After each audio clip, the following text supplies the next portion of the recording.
여러분 안녕하십니까. 강신업 변호사입니다. 드디어 지옥문이 열리고 말았습니다. 빛의 속도로 국무회의에서 의결을 해버렸습니다.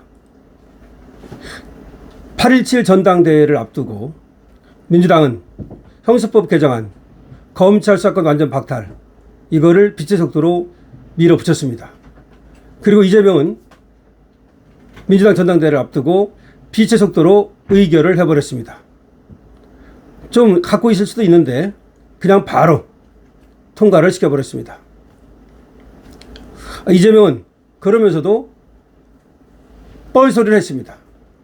검찰도 못 믿지만 경찰도 믿지 못한다. 자기가 오랫동안 변호사를 해보니까 경찰도 믿지 못하겠더라. 그래서 자기는 민사소송하고 형사고소를 같이 하는 거를 의뢰인들에게 못하게 했다. 그러면 오히려 경찰이 민사소송에서 하는 그 증거를 갖고 오라고 그러더라. 자기들이 수사해서 증거를 찾아야 되는데 오히려 우리 보고 증거를 가지고 오라고 그러더라. 그런 얘기까지 했습니다. 그러면서 마치 경찰한테 경고를 하는 것처럼 말했습니다. 뭐라고 말했습니까? 앞으로 모든 국가기관이 그리고 국민들이 경찰을 일거수일투족을 감시할 것이다. 경찰이 잘하나 못하나 하나하나 감시할 거니까 경찰 이제 잘해야 된다. 이런 식으로 말이죠. 지인은 경찰의 수사권을 완전히 주면서도 검찰의 수사권을 완전히 박탈하면서도 마치 또 국민을 제약하는 것처럼 그렇게 또 호도를 했습니다. 아주 이상한 작자라고 말할 수밖에 없는 거죠. 외국에 그야말로 피서 다녀오고 놀러 갔다 왔다고 국민들이 굉장히 지금 비판을 하는데 오자마자 일하는 척하고 7시간인가 회의를 했답니다. 그러면서 바로 또 국무회의를 열어가지고 형사법 개정안을 통과시켰습니다. 여기에 대해서는 정성호마저 반대를 했습니다.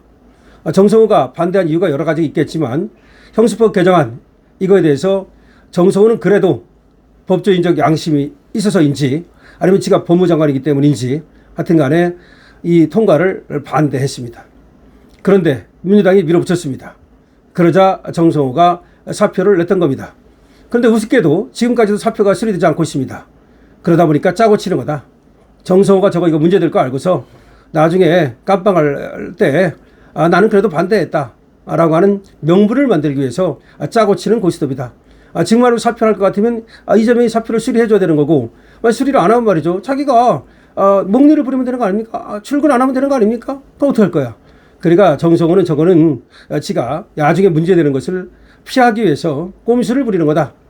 그런데 정성호가 또 어제 꼼수를 부렸습니다. 지금 대법관을 갖다 뽑기 위해서 대법관 추천회의가 열리고 있거든요. 법무부 장관은 거기에 당연직으로 참석하게 돼 있습니다. 그래서 그 자리에 참석했는데 거기에서 기자들한테 뭐라고 말하는지 아십니까? 뒷감당을 어떻게 하려고. 그러니까 이 형사법 개정안이 국무회의를 통과되고 나서 그리고 이제 대법관 추천회의에 온 거예요. 대법원에 온 거예요. 그러더니 하는 말이 뭐 형사법 개정안 이 뒷감당을 어떻게 하려고 앞으로 부작용이 많이 일어날 거다. 이따의 소리를 했습니다. 그러나 뒷감당을 어떻게 하려고 라고 생각하는 사람이 자기 직을 걸고 직뿐만 아니라 말이죠. 자기 모든 거를 걸고 그리고 공적으로 목소리를 내고 그래서 막아야 되는 거 아닙니까? 근데 정성호가 과연 공적인 목소리를 제대로 냈습니까? 유시민이 지금 이재명한테 필패 그러다 필패할 것이다. 필패론 얘기하면서 유시민이 이재명 들이받는 것처럼 그렇게 정성호가 들이받았습니까? 들이받을 놈도 아니지만 결과적으로 사표 내는 것도 저는 제스처라고 봅니다. 진정한 의미로 사표를 내는 게 아니라 결국은 쇼하는 거라고 봅니다. 이재명과 정성호가 짜고 치는 고스톱이라고 봅니다.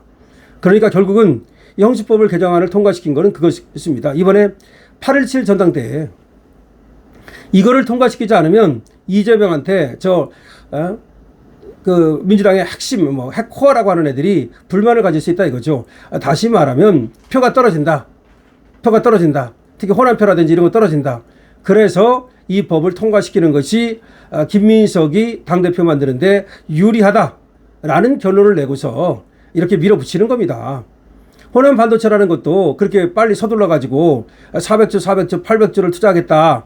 그 이유가 뭡니까? 더군다나 군공항을 갖다 이전하는 문제가 하나도 해결되지 않았는데 미국 측과 협의도 안 하고 군공항을 갖다 무안으로 옮긴다 그러면서 거기를 반도체 산단으로 만든다고 일방적으로 발표한 겁니다. 그거 왜 그렇습니까?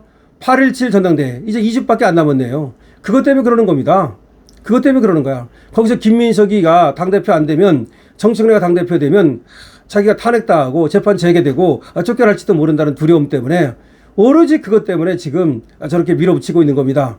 그러니까 반도체 산단을 밀어붙이는 것과 그리고 형식법 개정안 통과를 저렇게 번갯불에 콩 구워 먹듯 밀어붙이는 거는 모두가 지금 김민석 당대표 만들려고 그러는 거고 이재명 재판 피하려고 그러는 거고 목표는 다 같습니다. 그러니까 국민을 배반하고 오로지 이재명 저 하나 살자고 그러는 건데 이걸 갖다가 또 저 정성호 같은 자들이 말이죠. 지는 또 도망갈 구멍을 파기 위해서 저렇게 가스롭게 말이죠. 저렇게 지금 뒷감당을 어떻게 하려고 그러느냐 이런 말을 하고 다니는 겁니다.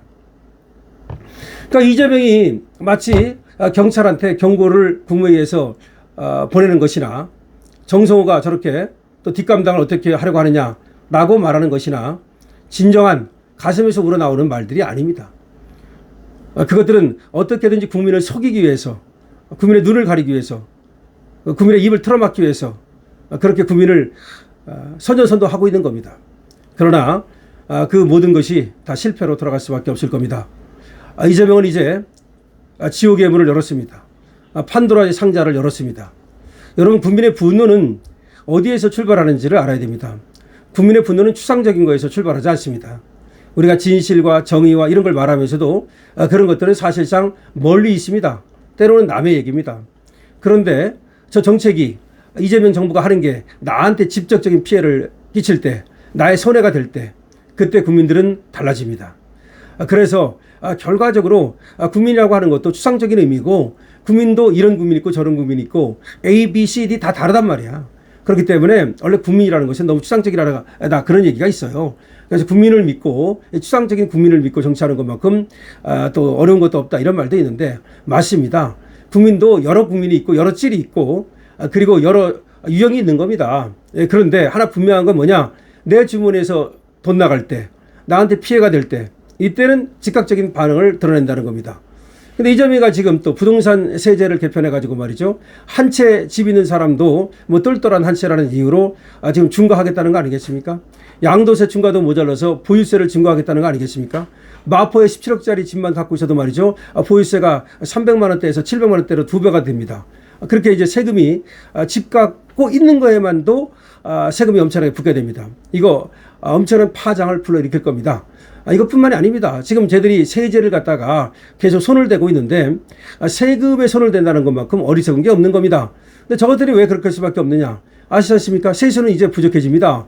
다시 말해서 돈은 엄청나게 퍼줬는데 그리고 물가는 막 올라가는데 지금 돈을 좀 빨아들여야 된단 말이죠. 돈을 빨아들이기 위해서 세금을 올린다는 건데 부동산 세금을 올리고 갖가지 지금 세금을 올리려고 하고 있습니다. 이것도 저것들한테는 이제 판도라의 상자를 여는 게 됩니다. 결과적으로 국민들 개개인에게 피해가 돌아가는데 그것이 세금이 될 거고 즉 돈이 될 거고 또 하나가 아까 형식법 개정안으로 인해 가지고서 국민들 개개인이 이제 법적 피해를 당하게 될 겁니다. 내가 예를 들어서 과거에는 말이죠. 경찰에다가 고소 고발도 할 수 있었지만 경찰에서 제대로 안 하면 검찰청에 다시 또 고소 고발을 한다든지 아니면 검찰청에 얘기해가지고 경찰의 수사를 갖다가 독려한다든지 이런 방법이 있었습니다. 그런데 이제 경찰이 뭉개버리면 방법이 없는 겁니다. 뭐 장영기 사건 같은 거 말이죠. 자 그렇게 됐을 때 국민들이 원성이 하늘을 찌를 겁니다. 지금 세금 원성이 또 하늘을 찌르고 있는데 거기에 덧붙여가지고서 말이죠. 지금 법적 피해 근데 그것이 구제가 안 되는 거 이거에 대한 원성이 하늘을 찌를 겁니다. 결국 이재명은 끝났습니다. 이재명이 이번에 거부권을 행사하지 않음으로써 겉으로는 말이죠. 이재명이 자기가 이익을 취한 것 같지만 실제로는 죽을 길을 간 것이다. 즉 지옥문이 열렸다라고 볼 수 있습니다. 이재명은 확실하게 탄핵당합니다. 확실하게 재판 재개됩니다. 그러니까 여러분들께서도 말이죠. 이제 얼마 남지 않았습니다. 끝까지 우리가 꺾이지 않고 최선을 다해서 대한민국을 바로 세우는데 앞장섭시다. 강실업TV는 여러분들께 구독과 공유를 기다리고 있습니다. 강실업TV에 여러분들께서 회원이 되어주시면 감사하겠습니다. 그리고 요새 회원에 가입해 주신 분들 많고 기존 회원분들도 늘 감사를 드립니다. 강실업TV입니다.